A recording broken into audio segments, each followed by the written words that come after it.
Eldoria के पुरसुकून कस्बे में, जो घूमती हुई पहाड़ियों और घने जंगलात के दरमियान वाक़ था, वहाँ एक कदीम कहानी मौजूद थी। शहर के लोग खामोश लहजे में एक पुरस्रार ताकत के बारे में बात करते थे जिसे मेलेफिसेंट कहा जाता था। इसके काले जादू और शरारती मौजूदगी की कहानियां नस्ल दर नस्ल मुंतकिल होती रहीं, जिससे हैरत की एक फिजा पैदा हो चुकी थी। एल्डोरिया एक ऐसी जगह थी जहां वक्त आरामदेह रफ्तार से आगे बढ़ता नजर आता था और शहर के लोगों को अपने मामूलात में सुकून नजर आता था। लेकिन किसी भी कहानी की तरह मेलेफिसेंट की मौजूदगी भी रोजमर्रा की जिंदगी के पस मंजर में मध्यम होना शुरू हो गई थी और लोग मेलेफिसेंट को भूल चुके थे। लोगों ने मेलेफिसेंट को महज एक पुरानी कहानी के तौर पर मुस्तरद कर दिया था। ताहम जैसा कि कस्बा अपने सालाना फसल की कटाई के त्योहार की तैयारी कर रहा था, अजीबो गरीब वाकयात का एक सिलसिला सामने आना शुरू हो गया। फसलें मुरझा गईं, मवेशी बीमार पड़ गए और एल्डोरिया पर एक परेशान कुन बेताबी फैल गई। शहर के लोग इस एहसास को भूल नहीं सकते थे कि कस्बे को किसी नागवार चीज ने अपनी लपेट में ले लिया था। मेलेफिसेंट के बारे में लोग दोबारा बात करने लगे। इसकी वजह से एक बार फिर पुरसुकून कस्बे में बेताबी फैल चुकी थी। एल्डोरिया में इजाबेला नामी एक नौजवान लड़की रहती थी जो कि अपने तजस्सुस और मुहिम जोई के जज्बे के लिए जानी जाती थी। इजाबेला ने मेलेफिसेंट की कहानी से मुतासिर होकर उसकी तरफ एक नाकाबिल फहम कशिश महसूस की। इजाबेला जितना ज्यादा मेलेफिसेंट के बारे में सुनती थी, इतना ही इसका तजस्सुस बढ़ता गया। दूसरों के बरक्स इजाबेला मेलेफिसेंट की मौजूदगी से खौफ नहीं खाती थी। वो उन कहानियों के पीछे की हकीकत को खोलना चाहती थी जो उसके शहर में सदियों से चल रही थी।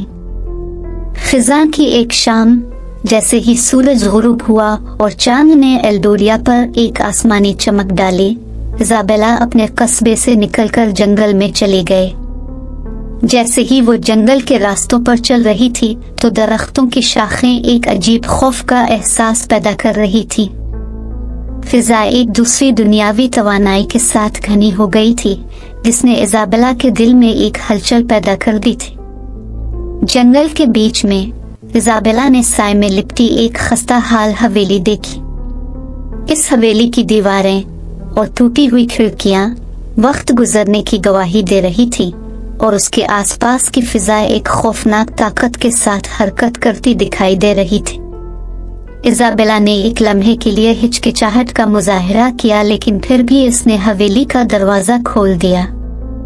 हवेली के अंदर अजीब व गरीब कमरे और गर्द आलूद राहदारियां थीं। इजाबेला ने एक नादीदा कुव्वत को महसूस किया जो कि हवेली की गहराइयों में कहीं मौजूद थी। जैसे ही इजाबेला आगे बढ़ी, उसने खाक आलूद कागज के कुछ नमूने दरियाफ्त किए जो कि किसी दूसरी दुनिया के साथ मुआहदे और हवेली के तारीख माजी की तरफ इशारा करते थे।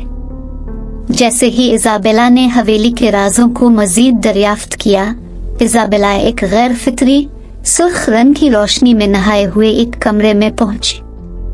कमरे के बीच में एक आईना खड़ा था, इसकी सतह तारीख तवानाई के साथ घूम रही थी। इजाबेला को महसूस हुआ कि इसके अंदर एक ठंडक का एहसास पैदा हो रहा है। जब उसने आईने में देखा, आईने के अंदर एक सायेदार शख्सियत मेलेफिसेंट खड़ी थी। मेलेफिसेंट ने इजाबेला से बात की। मेलेफिसेंट की आवाज काफी खौफनाक थी। मेलेफिसेंट ने इजाबेला को बताया कि एल्डोरिया के लोगों ने कस्बे में खुशहाली रखने के लिए एक बार मेरे साथ एक मुआहदा किया था। मुआहदा ये था कि जितने भी अमीर लोग होंगे वो हमेशा गरीब लोगों की मदद किया करेंगे, लेकिन एल्डोरिया के लोग अपने इस मुआहदे को भूल चुके हैं और गरीब लोगों की मदद करना छोड़ दी है।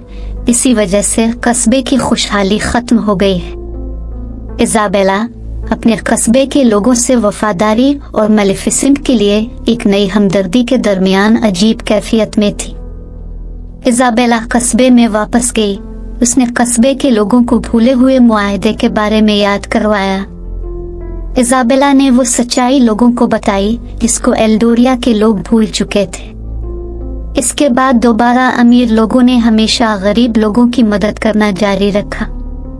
मेलेफिसेंट, जिसको कभी लोग खौफ की अलामत समझते थे, वो सब के लिए एक खुशी लाने का जरिया बन गई। इजाबेला के सफर और उसकी बहादुरी की वजह से एल्डोरिया हमेशा के लिए बदल गया। एल्डोरिया के लोगों ने सीखा कि तारीख तरीन कहानियां भी शिफायाबी और खुशी का जरिया बन सकती है।